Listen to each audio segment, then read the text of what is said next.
أعوذ بالله من الشيطان الرجيم. بسم الله الرحمن الرحيم.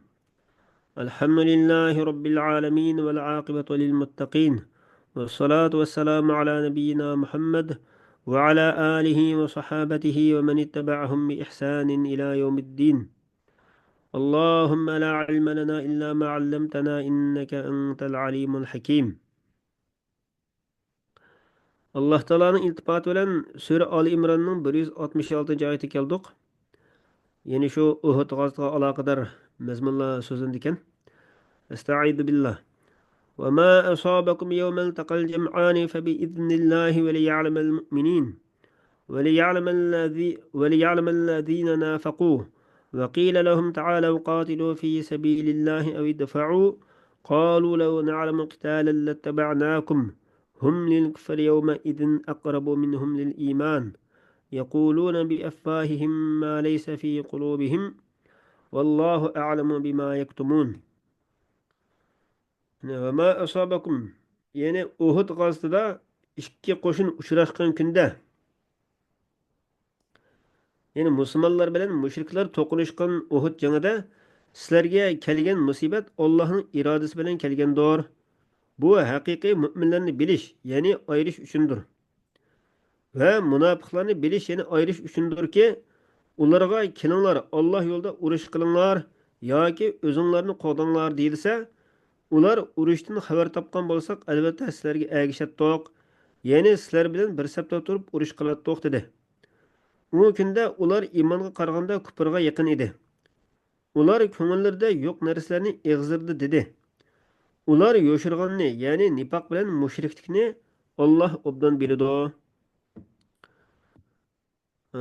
Va ma asabakum yawmal taqal jam'an. Yani Uhud g'azotida ikki qo'shin uchrashgan kunda sizlarga yetgan musibat Allohning izni bilandir. Yani Allohning irodasi bilan bo'lgandir.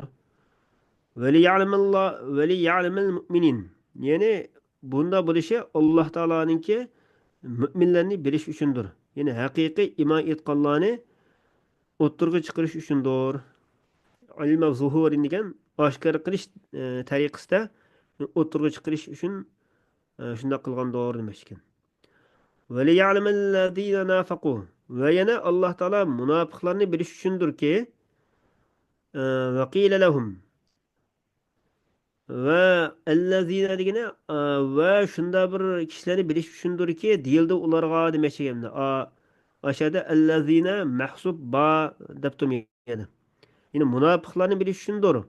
Va yana shunday kishilarni bilish uchundirki, unda bo'lmagan taqdirdami beshiga shu munofiqlar aloqador gap bo'ladi. Vaqila lahum degan deyilgan vaqtda ularga shu munofiqlarga lamman sarafu anil qitali urush maydonidan chekingan chog'da ular bo'lsin Abdulloh ibn Ubay va uning hamrohlari. Shularga ular shu urush maydonidan chekingan vaqtda ta'alu qatilu fi sabilillah. Alloh yo'lida Allohning dushmanlarini urush qilinglar, kelinglar. Yoki avidfa'u yoki bizni ay dushmanga qarshi sizlar urush qilmasanglarmi soninglarni ko'paytirish orqali biz bilan bizdan dushmanni mudofaa qiling, dushmanni ketkizib turinglar, bizni qo'g'dinglar deb mushuna deyilsa, ular nima dedi desa, law na'lamu qitalan lattaba'nakum. Agar biz bilgan bo'lsak, ya'ni yaxshi qila olgan bo'lsak, urush qilishni, ya'ni urush taktikasini bilgan bo'lsak, sizlarga ergashgan bo'ladi deb shuna dedi. Bunun qarta Alloh taolo ularni yolg'on chiqarib shuna dediki, hum lil kufri yawma idin aqrabu minhum lil iman. Ularninki o gaplar emas, yolg'on gap. Ular shu vaqtda iymon qaraganda kufrga bakir yaqindir. Bima azharu min xidlanihim lil mu'minin. Ularninki mu'minlarni xaroq qilishdan iborat oshkora qilgan ishlar bilan iymon qaraganda kufrga yaqinroq bo'ldi. Va kanu qablu aqraba ila al iman. Ular ilgari iymonga yaqinroq edi. Ayada aqrabu minhum lil iman deb keltirganlikdan shu iboradan nima chiqdi ekan desa, shu ilgari iymon yaqinroq edi ular. Lekin shu naq shu ahvol bo'lgan shu maydonda ular kufrga yaqinroq bo'lib qoldi. Şunu ularning qalblari kufrga moyil bo'lib ketgan shu chog'da demoqchi. Yaquluna bi affahihim ma laysa fi qulubihim. ular aytidi egizlari bilan qalblarida bo'lmagan narsani. Yine velev alimu qitalen lem yetebi'ukum. Ular biz urushni yaxshi qilib bilgan bo'lsak, sizlar ergashatdik degan gapida u qalbidagi gap u emas. Amaliyotda ular urushni yaxshi bilgan bo'lsa-mu, sizlarga ergashmaydi. Vallohu a'lamu bima yaktumun. Alloh ular yoshirgan narsani, ya'ni nifoqni obdan bilguchidir. Allazina qalu li ikhwanihim va qa'adu. Miyadagi allazina, beshidagi allazinadan badal debdi bu yerda. Yoki shu sifat. Shunday kishilarki aytdi ular qarindoshlarga, diniy jihatdagi qarindoshlarga va yana jihatga chiqmay o'ltirib olganlarga law ata'una ma qutilu. Agar bizga itoat qilgan bo'lsa ular, ya'ni Uhudda shehid bo'lib ketganlar yoki bizning birodarlarimiz jihad chiqmay o'tirib olgan shu birodarlarimiz bizga itoat qilib bizning gapimiz kirgan bo'lsa ular o'ldirilmaydi deb shunday deydi. Aytqanki Muhammad alayhissalom ularga fadra'u an anfusikumul mauta in kuntum sodiqin. Sizlar o'zinglardan o'limni yo'q qilib boqinglar agar rostchiil bo'lsanglar. Ya'ni urush chiqmay o'ltirib olish o'limdan qutuldirdi degan shu gapinglarda rostchiil bo'lsanglar, o'zinglardan o'limni ketkizib boqing qani deb shunoq degan. Endi Uhud g'azotida shehid bo'lgan shehidlar haqida tövnik oyat nozil bo'lgan edi. ولا تحسبن الذين قتلوا في سبيل الله أمواتا بل أحياء عند ربهم يرزقون. Yine oylap kalmağın sen. Yine herkesin oylap kalmağın öldürülgenlerini, Allah yolda öldürülgenlerini, yine Allah'ın dinini dep, şu Allah yolunda öldürülgenlerini ölük dep oylap kalmağın. Yine kutilu takfif bilen ve teşdid bilen okuldu dep. Yine kutilu. İki xil. Belki ula ehya'un anda rabbihim. Tiriktir, Parvardigarning dargohida. Ularning ruhlari, ya'ni ularning ruhlari yeshil qushlarning pokallarida bo'lib, jannatda o'zlari, u qushlar shu jannatda o'zi xohlagan joyda uchib yuriydi. Bu sahih hadis kelgan gap buni. Yurzaquna farihin. Yurzaqun degan yeydi ular jannatning mevalaridan yeb turdi. Xo'shal bo'lgan holatda Alloh ularga ato qilgan, Alloh o'z fazlidan ularga ato qilgan narsa bilan xo'shal bo'lgan holatda. Farihina degan halun min damiri yurzaqun. Yurzaqunning zamiridan. Yine rizq berildi ular xo'shal bo'lgan holatda demoqchi ekan. Yine Alloh ularga o'z fazlini ato qilgan narsaga xo'shal bo'lgan holatda. Va yana yastabshirun degan xo'shal bo'ladi ular yana xo'shal bo'lgan holatda demoqchi hamda. Billazina lam yalhaqu bihim min xalfihim. Texi ularga qo'shilmagan orqasidagi mo'min birodarlari bilan xo'shal bo'lgan holatda. Alla xawfun alayhim va la hum yahzanun. Bu yerdagi alla degan allazinadan badal qilindi debdi.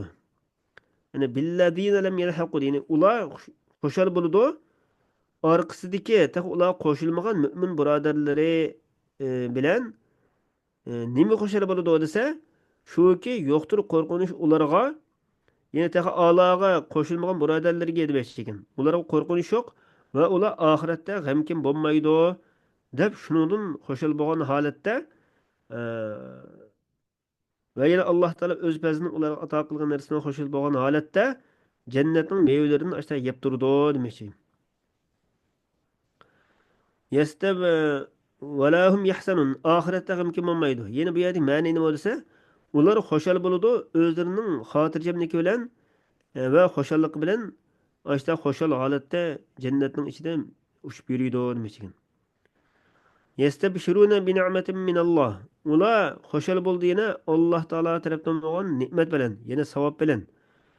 Va u savobni ziyoda qilib Allohning fazli bilan ashta xo'shal bo'ladi. Va annalloha la yudi'u ajral mu'minin.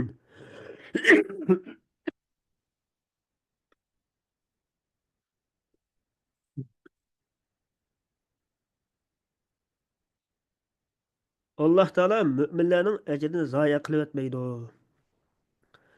Anna fatha bilan o'qilgan chaqda bi ni'matin yastabshiruna bi ni'matindiki ni'matunga at bo'ldi ekan.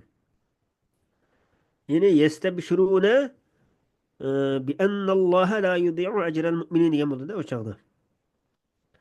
Inna deb kasra bilan o'qilib qolsa, bu yangidan boshlangan jumla bo'ladi, istinofi.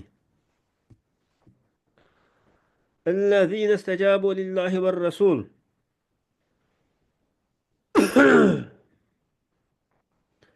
Yani Allah'ın yolunda şehit bulganlarını ölük deb gumon qilmagan. Balki ular tirik bo'lib, Allohning dargohidagi rizqdan bahramand qilindi.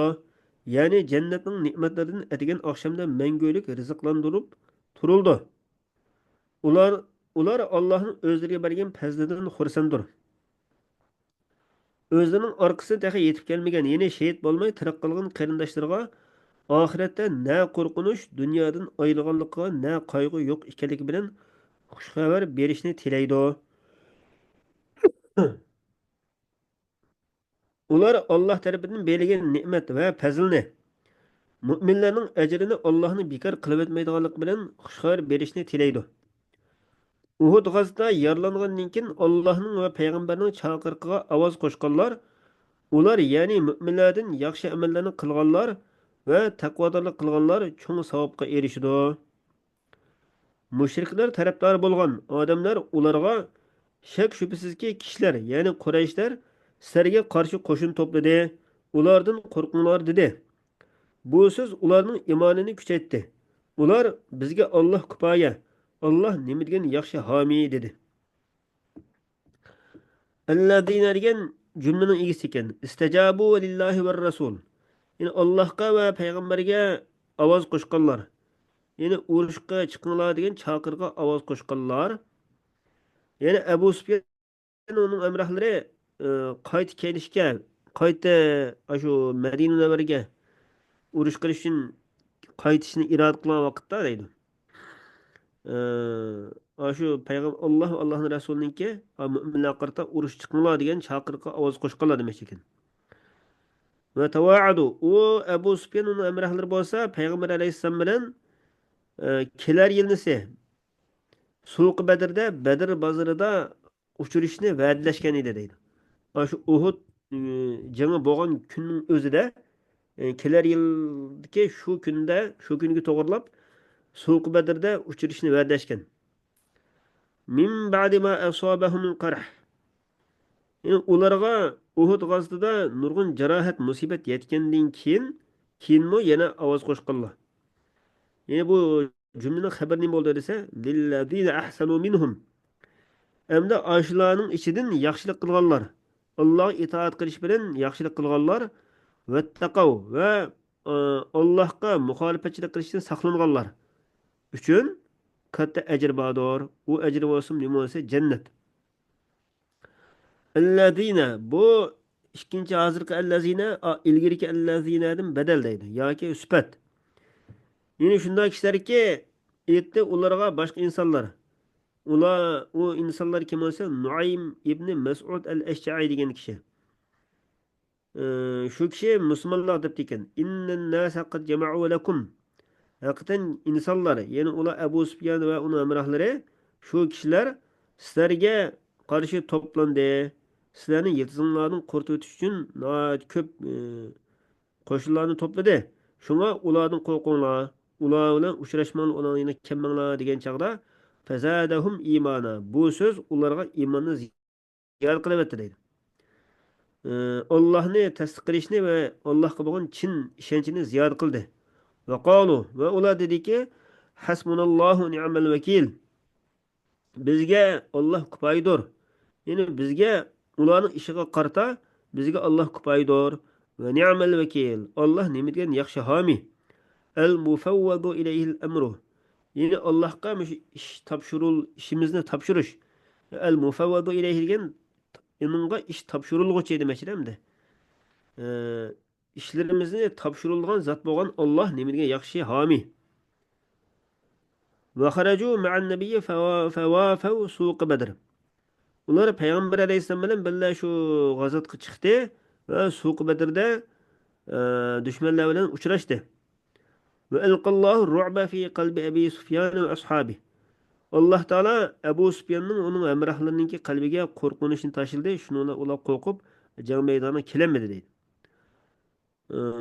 Ular bilan tijorat mollari bordi, uni setib shu yerda foyda oldi deb. Allohu taolo alloh taolo dediki فانقلبوا بنعمة من الله وفضل لم يمسسهم سوء واتبعوا رضوان الله. Ular Bedir gazisinden qaytdi. Yani şu Müslümanlar Bedir gazisinden Allah'ın nimeti ve Allah'ın fezli bilen qaytdı. Yani salametçilik bilen, payda ediş bilen qaytdı. Lem yemsesum su'un. Ularga hech qanday bir yomonlik yetmedi. Yani o'ldirilish, jarohatlanib hech qanday narsa yetmedi. Mana shu Allohninki fazli demiş. Vattaba'u ridvanullah. Ular Allohning roziligiga ergashdi. Yani Allohga itoat qilish bilan Allohning roziligiga ergashdi va jangga chiqishda shu Allohning rasuliga ergashdi ular. Allohning rasuliga ergashib jangga birga chiqqan edi. Vallohu zu fadlin azim. Alloh taolo o'ziga itoat qilgan shu itoat ahliga katta fazil egasidir. Innama zalikum ash-shaytonu yukhawwifu awliya'ah. Haqiqatan ashu, ya'ni kishilar sizlarga qarshi nurg'un dushmanlar Abu Sufyon demoqchi. Sizlarga qarshi nurg'un qo'shin to'pladi, sizlar qo'rqinglar degan ashu gapni qilgan inson u bir shaytondir. U o'zining hamrohlar, o'ziniki do'stlarini qo'rqitadi. Yukhawwifu awliya'a. Ya'ni qo'rqitadi sizlarni do'stlaridan. Ya'ni kafir do'stlaridan sizlarni qo'rqitadi demoqchi. Ashu so'zi orqali. فلا تخافوهم وخافوني إن كنتم مؤمنين. Şunlaşqı sizlar ulardan qo'rqmanglar, mendan qo'rqinglar. Yani mening amrimni tark etishayotda mendan qo'rqinglar. Yani mening amrimni tark etmanglar demoqchi Alloh taolo. Agar haqiqiy Allohga imoat qilgan mu'min bo'lsanglar, mushtaq qilinglar deydi. Alloh taolo hammalarga mentatlik ilm ato qilsin, hammalarning iymonimizni mustahkam qilsin. وآخر دعوانا أن الحمد لله رب العالمين. سبحانك اللهم بحمدك أستغفرك وأتوب إليك.